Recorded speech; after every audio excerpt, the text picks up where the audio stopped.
1 plus 2 gives us 3 here. Outside the parenthesis or bracket we have multiplication and here we have division. 3 into 3 equals 9 and finally the answer is 7 divided by 9.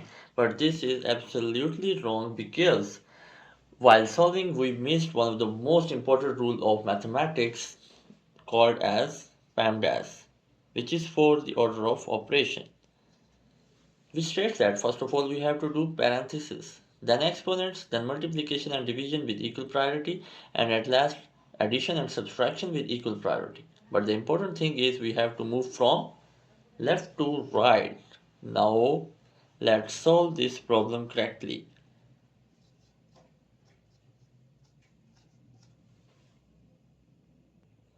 First of all, we'll solve parenthesis or bracket 1 plus 2 equals 3.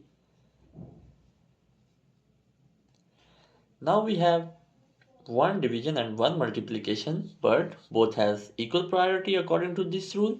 So we'll move from left to right. 7 divided by 3 multiplied by 3 now. 3 and 3 will get cancelled and we only get 7 as our final answer to this problem. Hit like button if you enjoyed this video and never forget to subscribe my channel The Math Habit so you guys will never miss any of my videos because I am posting 4 videos daily. Wait for my next video. Till then, take care.